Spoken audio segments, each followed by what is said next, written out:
Good afternoon, everybody. Welcome to the Airport Restaurant and Retail Association's monthly forum for April 2022. Thank you for joining us. I'm Andy Wettig, Executive Director of the Airport Restaurant and Retail Association. As many of you know, ARA sponsors these forums to keep the conversation going, to inform and engage all of us in the aviation industry as we collaboratively discuss strategies and solutions to evolve a sustainable and resilient airport concessions industry that enhances the passenger experience. ARA has been holding these forums since March 2020. This year, we've changed things up a bit. They are now webcasts, although you can continue to dial in if you prefer. And we have changed the frequency to once a month on the first Wednesday of every month at 4:00 p.m. Eastern Time. A bit of housekeeping before we begin. This is a webinar format, so you are all muted and your cameras are off, but we do want your engagement. If you have a question, please use the Q&A button at the bottom of your Zoom or browser window. We will be monitoring throughout the presentation. And with that, on to today's show. I am very pleased to welcome Matt Cornelius and Annie Russo of Airports Council International North America. They'll be sharing with us the state of airports 2 years into the pandemic. Matt is Executive Vice President of ACI. Since joining ACI in 2012, he has served in various positions and in particular has led efforts to develop new products and services that promote best practices and innovation in the airport industry. Matt has vast experience in the industry, including positions at Metropolitan Washington Airports Authority, Frontier Airlines, Denver International Airport, and the Port Authority of New York and New Jersey. Annie is Chief Political and Congressional Strategy Officer for ACI. She joined it in 2008 and currently develops and leads ACI's advocacy strategies on many pressing legislative and challenges facing the industry. Annie has extensive experience on Capitol Hill, where she worked most recently as Legislative Director for Representative Albio Sires of New Jersey, handling his Transportation and Infrastructure Committee assignments. Welcome, Annie. Welcome, Matt. Thank you for joining us. Thanks for having us, Andy. We really appreciate it. Yeah, so let's jump right in with the state of the airports. ACI has reported frequently that U.S. airports lost $40 billion of revenue over the past 2 years of the pandemic. Some of the loss was covered by federal assistance, but how did airports cover the balance? Well, thanks, Andy, for the question. Certainly, the COVID relief funding that airports received, obviously, we're very grateful to Congress and both administrations, both the Trump and Biden administrations, for that help. It obviously did not cover the significant loss that we saw when the bottom fell out of traffic, especially early in the pandemic. But then during the waves, as we have seen, the variants, hamstring the industry over time. So I think, as you all know, airports certainly very shocked at the beginning of COVID about watching, passengers just stop coming to the airport. We're very quick to make, in some cases, very difficult cuts and reductions in order to save money. We've seen we saw over that time a variety of different ways airports did that, from everything from offering early retirement programs to stopping, in many cases, ongoing infrastructure projects, to anything that they could do to save money at the time, was what they deployed very quickly. The COVID relief funding helped, certainly helped airports retain staff. In many cases, as we were required to keep 90% of staff in order to receive the funds, but still staffing shortages, which I know we'll talk about a little bit later. So basically, at the end of the day, nobody received exactly what they needed to fill the hole in funding. But as traffic has recovered, it has put the industry in a better position. And we're not completely back to normal yet at all airports without the return of international and business traffic fully. It's going to still be a while, but with the robust increase in domestic leisure travel, that has certainly helped. And I think we're very much on the way to recovery at this point in time. So how is the overall health though? So how do you get back to restore some financial health, get back to pre-pandemic? So one of the, I guess we'll get into this a little bit later too, but the funding that we will receive through the infrastructure legislation certainly has airports very excited in terms of getting infrastructure projects rolling again. There's modifications that airports had to make during the pandemic, a move towards touchless technology and changes to provide for social distancing. So there were changes that were made during that time, and there are going to be changes, I think, as we move forward, that airports will have to consider as they look at modifying facilities. But with the return of passengers and adapting business models to deal with the changes that are lasting from the pandemic, are putting airports in a better position. Again, we're not back to where we were pre-pandemic. It varies very much airport to airport, depending on what the traffic is looking like. But we're in a better place. However, the long-term impacts are going to continue to impact the industry. Having 2 years of, at least a year of very low traffic numbers will put a lot of airports at a disadvantage for a while. It impacts everything that you can do, from bonding to where you were on your infrastructure project. So it's going to take a while to catch up, but it's a lot better than it was. And I think many airports are very optimistic about what the future holds in terms of return of passenger traffic and how the changes will be. There's some exciting pieces, I think, that will continue to happen for the industry. But that touches on a really good point. Matt, do you have a sense of what recovery actually means? Yeah, thanks, Andy, and thanks again for the opportunity to be here with you all today. It's a great question because, I think on its face, recovery, makes sense in terms of traffic and numbers, but it also means a recovery in terms of behaviors and restrictions, right? We've seen governments act very quickly to respond to the pandemic, to put in place protections for travelers, for workers, and they've been slow to take them back. So certainly, on the traffic front, which drives right into revenue, leisure traffic has come back very strongly. We're waiting for business travel to really come back. That's one of the pieces that's still missing. The good news on that front is that the airlines reported a very, very strong sales period for Q1. And United is leading the way with, they're reporting 75% of their business traffic is back. So it's still got a way to go, but anyway, the numbers are coming there. International travel is still a missing link, but countries are pulling back their restrictions, and we're seeing strong demand in many of the markets that are opening up. So there's the recovery piece in terms of the people and the money. There's the restrictions that still need to go away. The U.S. still has the mask mandate. It still has pre-departure testing for inbound international passengers. And then there's the consumer behavior. A lot of the rules changed for how people buy tickets and how they travel. And so the decision-making period for consumers and for leisure travelers and business travelers with the budgets, the budgetary approvals and all that, that behavior is still in flux. So we'll see if it goes back to the way it was, or if consumer behavior ends up being a permanent change in the air travel industry. Is that a point that has been discussed briefly of late, though, is 2019 a good reference point? Is that a base we should be shooting for, as it were, or is that something that was on its own a bit out of line?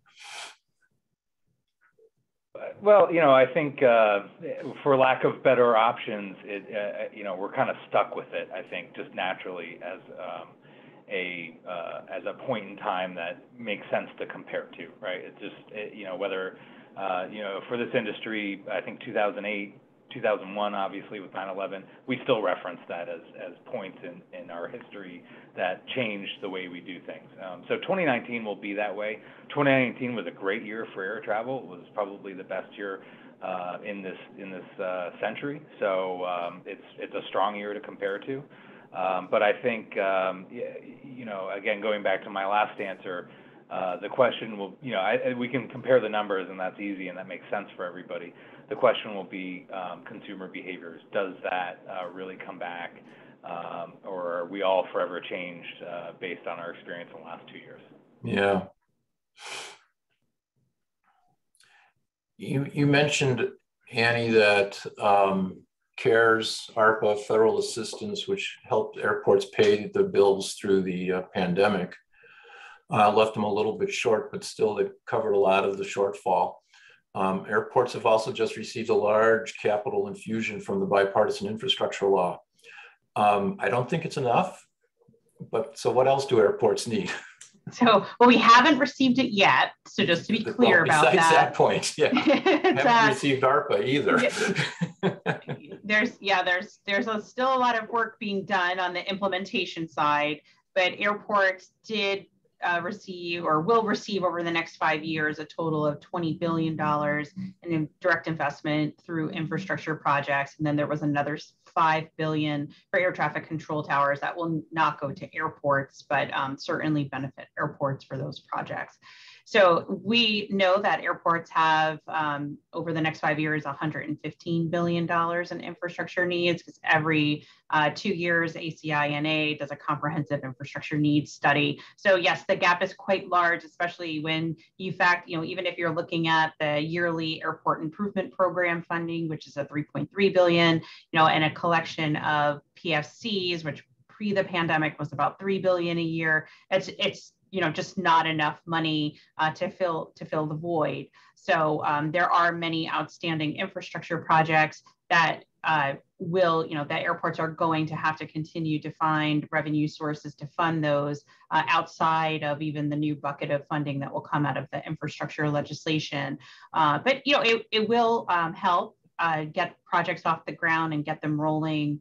And that's great news. We're very grateful for the funding.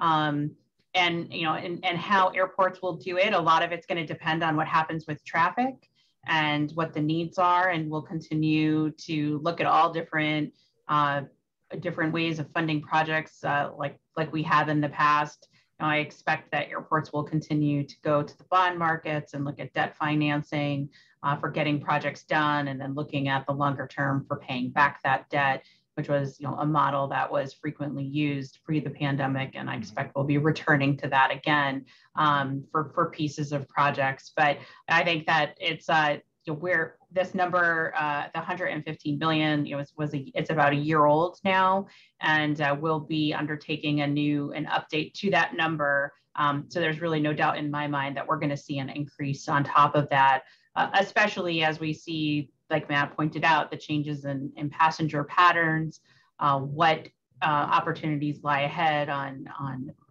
routes and passengers and opportunities for travel that we're seeing different types of demand. So airports will have to make adjustments and probably continue expansion in many cases, and lots of updates. We know our terminals are out of date. In many cases, we saw an emphasis on that in the infrastructure plan. So those projects will continue, and we'll have to see where it all shakes out as we update our survey over the course of the next year. So does ACI have any initiatives to secure more money?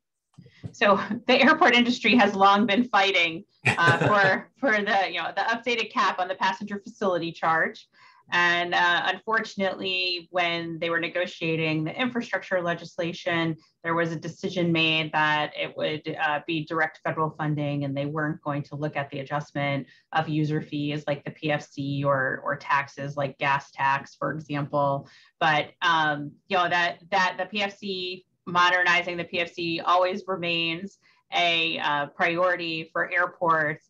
We are currently undertaking, we're going to get into some more about the FAA reauthorization process, but taking a comprehensive look at what our requests are for FAA reauthorization, which is up for renewal next year, and certainly a big piece of that is how we fund infrastructure projects. So more to come on the specifics on that. But a lot of our mechanisms that we use to get projects done are really out of date, like the cap on the PFC. The base AIP program has not been increased in almost 20 years as well. So our tools in the toolbox for funding are out of date. So 20 years, that could mean, given inflation, that number, instead of $3.5 billion a year roughly, should be more like $7 or $8 billion a year. Or even higher, actually. Or even higher, okay. Coming into looking at the current inflation rates changes things a lot. Yeah, so that's a real problem when we're not keeping up with the investment through the current tools that we have. That becomes a big issue for how you actually get projects done and where the cash flow comes from. Everyone always talks about debt financing. Bonds are such an important piece of getting projects done, but they need to be paid back. You can't use AIP funding to pay back bonds. You can use PFC, so they get leverage. So there's that multiplier effect, which is why they're so important to airports for getting projects done. So there's a lot of complexity on the airport financing and funding side of things. And it's always a challenge for us to explain to members of Congress about exactly how airports get projects over the finish line and get them done, get them paid for, and then in many cases how they're paying them back over a 30-year time horizon because of debt financing. So it's complicated. It's always a challenge, and I think on the advocacy side, because airport financing and funding and how we get projects done is that level of complicated. It takes a long time to explain it and get into the details of it. And it's very easy for our opponents on the other side to use one line, and kind of change the course of the political atmosphere on an issue. So, it's a little bit of rolling a rock uphill at times, but I think I'm really proud of the work that the airport industry has done over the last few years. All of the work that went into talking about infrastructure, not only led to helping us secure that $25 billion in the infrastructure bill, but really helped with the COVID relief funding. Had we not put the time, energy, and effort in as an industry on explaining the complexities of airport financing and funding, we would not have had members who really understood why bonds are such an important piece, why there was so much debt that needed to be paid back, why most airport revenues are derived from the passenger themselves. So when you have no passengers, you have no money, and how that impacts different parts of the business lines at airports. So all that work we had done for years in trying to get members of Congress to understand the complexities of airport funding and financing didn't pay off with a PFC increase, which is the hopes and dreams that we've all had, but it did lead to $20 billion in COVID relief funding, and then another direct 20 in infrastructure funding. So that work, I think, really paid off in the end, not the way we would have ever envisioned, but it was critical at a time when we really needed it. Yeah, quite a cost to get there. You mentioned earlier, though, the FAA reauthorization, which I gather is pretty important, but some of our audience may not know what it means. So could you describe it a little bit, and what does it cover? Yeah, sure. So it's the bill that really provides the guidance on how FAA should operate. So it is a bill that authorizes the Federal Aviation Administration and covers all aspects of the agency. Obviously, we very much focus on the airport piece of it. It provides the guidance to the agency on the airport improvement program, but a variety of other factors. Anything that really has anything to do with airports is really, begins and ends with the FAA reauthorization bill. So the two committees with jurisdiction, main jurisdiction, and the piece that has the airport jurisdiction comes out of the House Transportation and Infrastructure Committee and the Senate Commerce Committee. So they will be writing the airport piece of that bill, which is up for renewal on October 1st, 2023. So there's still a while to go, but it takes Congress a long time to usually do this bill. Sometimes it takes Congress years to reauthorize an FAA reauthorization bill, sometimes like 5 years. So it sometimes becomes a once in a decade thing. However, the committees seem very determined to try to get it done as close to that October 1st deadline, and are very interested in doing so. They've taken pieces and done pieces along the way since the last bill passed in September of 2018. So, now they've done certification on the aircraft side and some other pieces. So they're well immersed in the aviation world and are very interested in trying to get it done and across the finish line by the time the current bill expires October 1st, 2023. So there's a lot at stake, not only for airports, but every other stakeholder in the aviation community will be focusing obviously on the airport piece.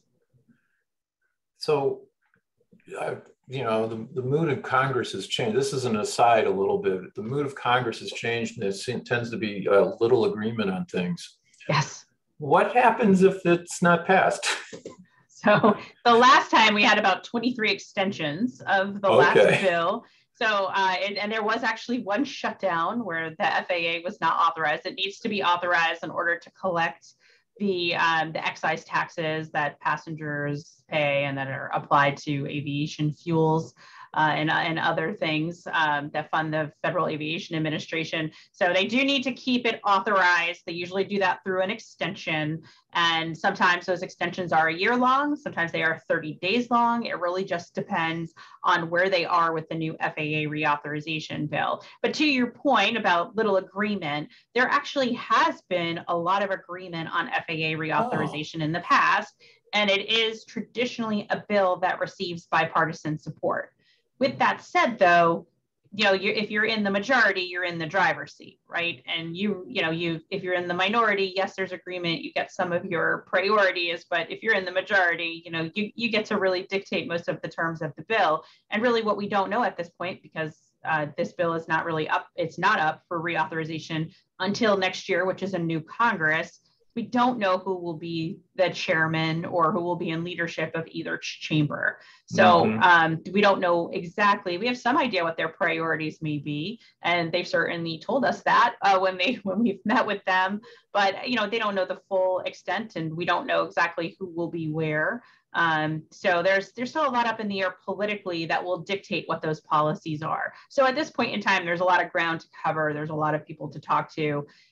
But there's also all of the work to be done by all stakeholders in figuring out exactly what their priorities are too. And of course, one of the pieces that you have to always factor in is what the political climate will be, right, who will be in charge, and that will dictate a lot of what is and is not possible. So those are all things that we are going through, like every other stakeholder, I think, in the aviation industry right now. And the Hill staff will begin looking at where different industries are, what they're interested in, but the politics will dictate a lot of the policy as it usually goes. So I think we'll know a lot more in January after the election, after we know where leadership stands, who is where, about what types of policies, where we think things will go on an FAA reauthorization bill. So it's great to talk about in concept now, but the rubber meets the road once you know where people are. So we've been talking a lot about the pandemic and its effects on the airports. Let's change directions a little bit here, because the pandemic obviously had many consequences. But airports continue to operate and continue to face non-pandemic issues, which still exist. What are some of these things that airports are facing?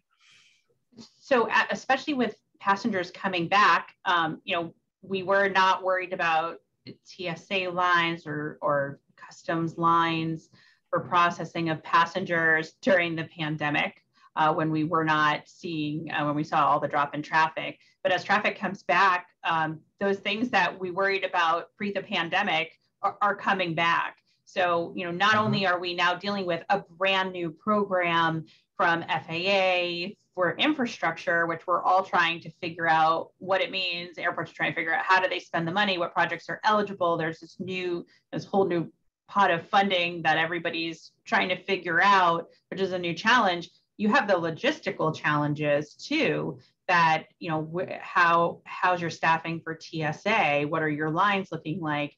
CBP has changed a lot over the course of the pandemic, especially with the issues at the border. We've seen a lot of officers being moved around, and airports are really suffering with not having enough CBP officers to process passengers. So there's long wait lines for those international passengers that are coming in, and quite frankly, that's not good for business.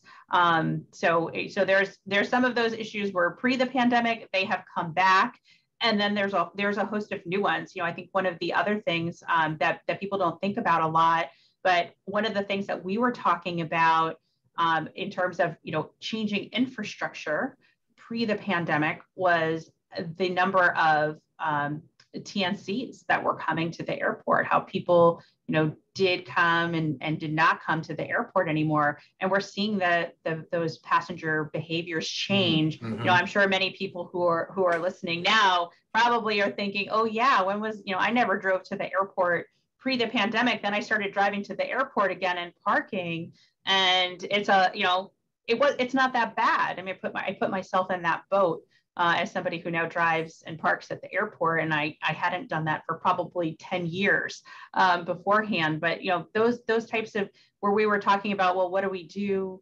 Are we going to change the way our parking garages look and do something different with them? And now we're like, no, we need the parking again. So there's a lot of behaviors, right? There's behaviors that change. Things really change.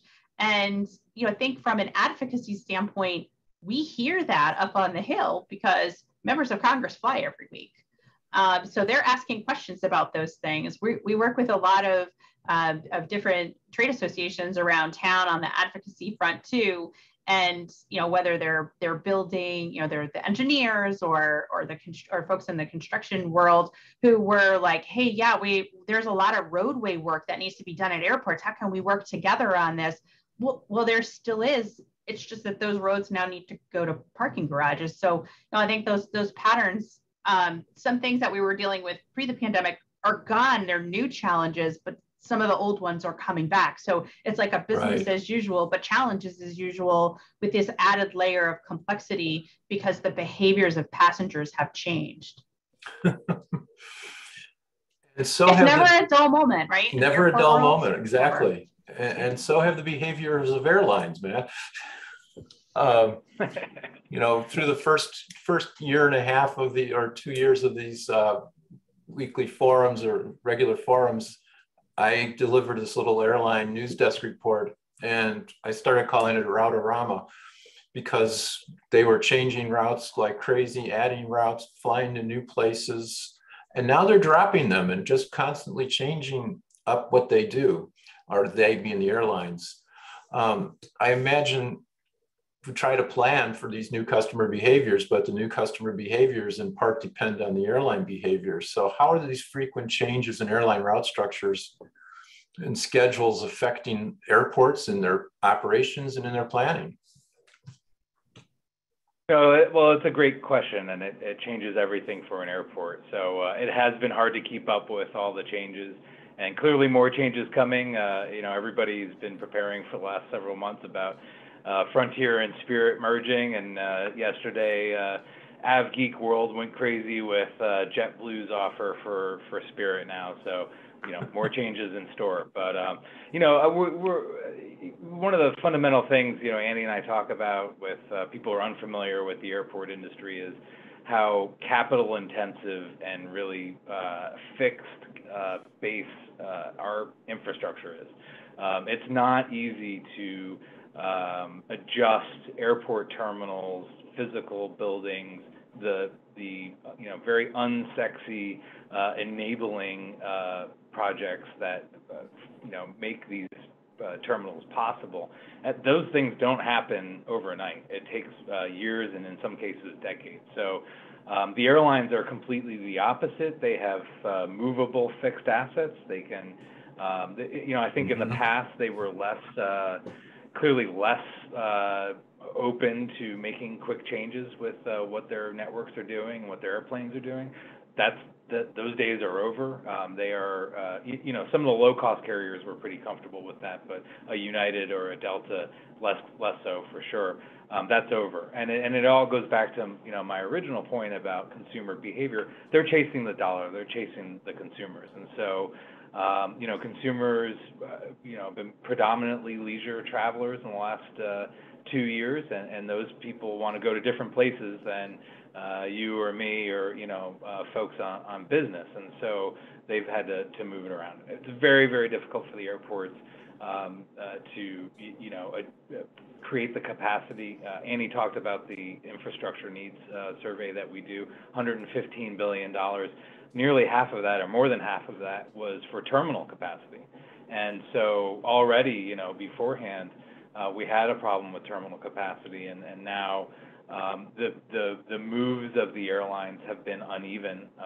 Some places that are great outdoor destinations or had less restrictions due to COVID had a tremendous amount of new traffic, and they went from having nothing to being oversubscribed almost overnight, and having put capital projects on hold or in their master plan but not planned for several years, now having to accelerate them. So it's been for airports, really, you've had to have your head on a swivel, really, to keep up with what's going on. And again, we're just not built to really respond to that. So airport operators are doing the best they can.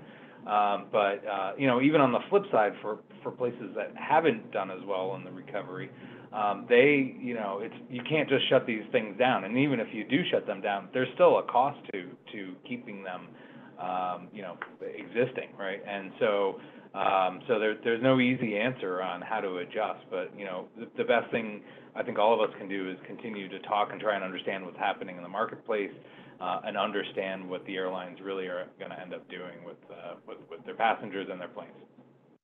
Mm-hmm.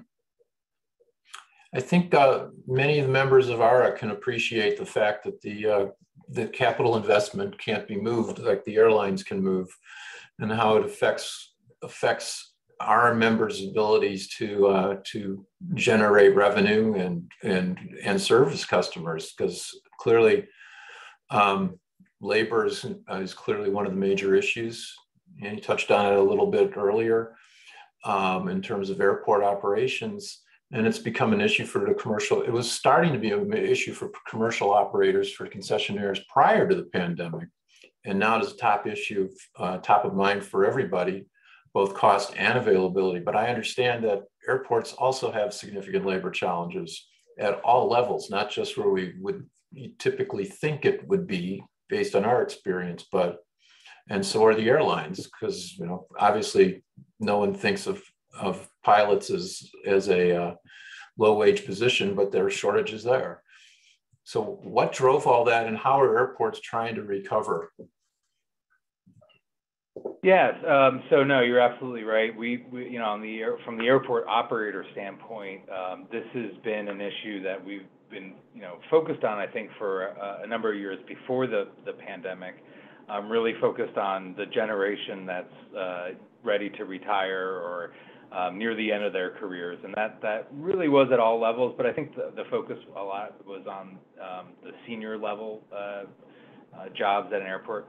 COVID comes through, all of that has just been exacerbated in every level of the airport environment. And so now particularly in trades, all the work that goes into maintaining those buildings and those facilities. Airports are competing with very lucrative projects that are going on in cities and communities all over this country. If you're a homeowner, trying to get an electrician or a plumber is as difficult as it's ever been. And so airports are no stranger to that, and it's a real challenge. And we have very many specialized jobs. The airfield operators, airfield maintenance, snow clearing jobs. These aren't things that most people even know about, let alone seek out employment in. So there's I think one of the big issues is awareness of airports as a career, and we need to do a better job, I think, of reaching into the younger generation and creating awareness of the opportunities, and also reaching out to communities that aren't necessarily ones that we are well familiar with air travel or the airport or the whole environment. And so outreach programs I think are going to be a real key part to fixing this, but this isn't a quick fix. I mean, this is going to be the next decade at least of work from airport operators. Annie, I don't know if you have anything. Yeah. So there's a recruitment issue, and then there's a retention issue too. And so we are doing a lot of work here at ACI looking at labor in general, and what are the things that we as an airport industry need to do to attract and recruit new people to work in the airport industry. And then there's the retention issue is a big one. And we know, and we learned a lot, I think, about this during the pandemic, about what people are looking for, and especially what younger folks are looking for in terms of flexibility and pathways for advancement and a work-life balance. And we're seeing changes at airports. We're seeing a lot more remote work. I don't think anyone 5 years ago would have ever envisioned that at an airport, even never the operational side. Obviously, those folks don't have as much flexibility, but in an office environment, seeing there be a move towards work from home policies. I don't think anyone envisioned that 5 years ago, but it's something that we're seeing, and it's necessary at airports across the country because of the competition that they have to retain and recruit.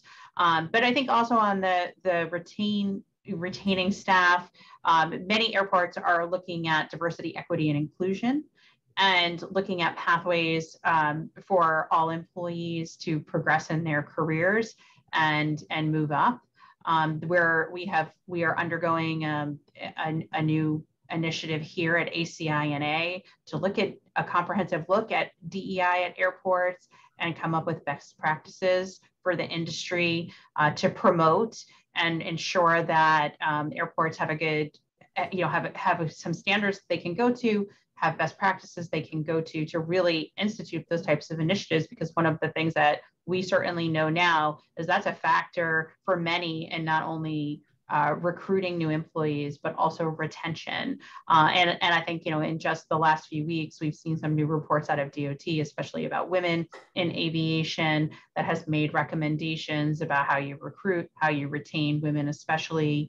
And on the airport side, we're a little bit better than some of our colleagues in the other parts of the aviation community, but there's a real strong sense that we are hearing all the time from our members about addressing these really important issues. Because how do we retain the great staff that we already have, and how do we put an emphasis on things that our communities really care about and our employees really care about, and how do we make our airports better places to work? So I think it's a very exciting time in the industry on these fronts. Incredibly challenging, like Matt said, but I think a lot of time, effort, and energy will be put in to taking a hard look about how we can do it better.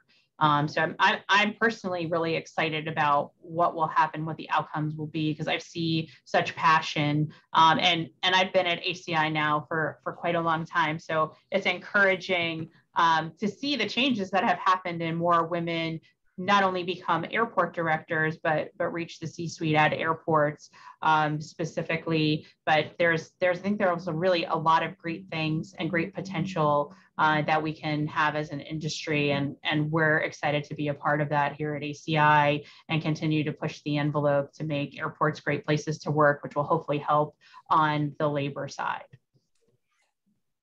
Yeah, so clearly making the airport an employer of choice in a sense, but the focus there is the focus on the airport itself, or is the focus on the entire, ecosystem that works at the airport, because not only do you have airport employees who are generally, the airport employees themselves are generally, you know, higher skill positions or higher paying positions or trades, as you mentioned, Matt.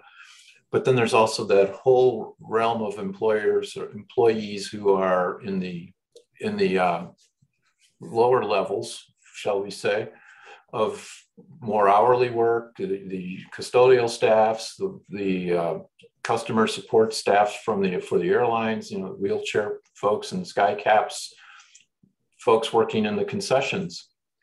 And those jobs aren't necessarily all that attractive right now, given what's happening. Is there any initiatives going away or conversations about how to help that whole situation, that whole group of airport workers? Yeah, I mean, it's obviously a critical part to the operation, just as critical as having somebody to fix the lights or a plumber or a CEO of the airport. And so, you know, there's great examples. We're trying to highlight some of the things that are happening at airports around the country, partnerships where airports are going into the community, again, raising awareness of what the opportunities are, because again, I don't think a lot of people who are probably targets for some of those positions even think about the airport as an opportunity. And so there are a lot of, you know, our role as ACI is really to, you know, spotlight these particular programs, share that with the other members so that they know what's working, what's not, and can create those pathways into the airport environment. The HR committee is doing a ton of work on all these issues. We are looking at, you know, what are the ways that you know, the airport can really partner with the community to bring people in. You know, we know that there's been early on, or sort of midway through the pandemic, a lot of airports were holding job fairs where, you know, they were trying to bring in, you know, anybody and everybody for all the positions that are there. Some of those were really successful. Some, you know, you know, the facts of an airport will remain. You know, they're not necessarily located conveniently, you know, in the communities, because you know, it's good to have the airplanes maybe not so close to everybody, but and you know, there's the security elements to it, and those are challenges, but you know, there are ways around it. And again, there are some really innovative programs that are happening around this country that can change the paradigm on creating these opportunities. And you know, we just need to share that information and you know, make those more mainstream in terms of what airports do in their communities to create opportunities for people. So there's a lot of work to be done, but again, you know, we see our role really as you know, helping educate our members and you know, associates and airports about what's happening out there and what they can be doing to change the story here. So we've touched on, we're coming up to the end of the webinar here, and we've touched on a number of long-term impacts. Matt, you just mentioned that the labor situation is a long-term. Creating some of these diversity opportunities is our long-term projects. What are some of the other significant long-term impacts from COVID on the overall industry, do you think? We've touched on a few, but are there others out there? Yeah, well, I think, you know, it's, Annie talked about this a little bit earlier, but, you know, none of us, you know, we're going to get back to where we were traffic-wise and hopefully financially, and that's everyone's goal, I think. But, you know, that hole that's happened in the middle, you know, that's going to have impact for at least a decade, if not more. And so U.S. airports went into this pandemic with $110 billion worth of debt on their books. That number did not go down, and there's, you know, a lot more infrastructure investment needed. That's going to make that number go up. So, you know, we were behind going into this. We're further behind coming out of it. And, you know, the other thing I'll just touch on again, I started at the beginning, the government interference, you know, in terms of regulations and restrictions is, you know, an issue. And there's, you know, a lot of regulatory, you know, we've had great programs come along. They've got some strings with them that are challenging. The COVID restrictions that are in place, the U.S., I think they'll go away, but around the world, to put the global system back together, there's a lot of political reasons countries are keeping some of the things they've put in place, and that's a problem. And even here in the U.S., the CDC has played a very, very strong role in how we do our business, and they didn't have that role before. And they don't necessarily need to have that role in the future. And so we need to find a way to go back to the place where, they're a resource if needed, but not, another regulator in the pool of regulation for us. Yeah. But Andy, also practically speaking, I think that I mentioned it a little bit earlier, we've seen passenger behaviors change. And that will change our business model as well. Airports incurred a lot of cost for increasing cleaning and providing hand sanitizer and all of the other things that you think about when it comes to COVID and the spread of germs and passengers, that stuff doesn't go away. How do you stop providing hand sanitizer in the terminal? And how do you were very proud to say you were cleaning your restrooms, how many times an hour. You can't cut that back. It just doesn't stop. Those are now normal passenger expectations.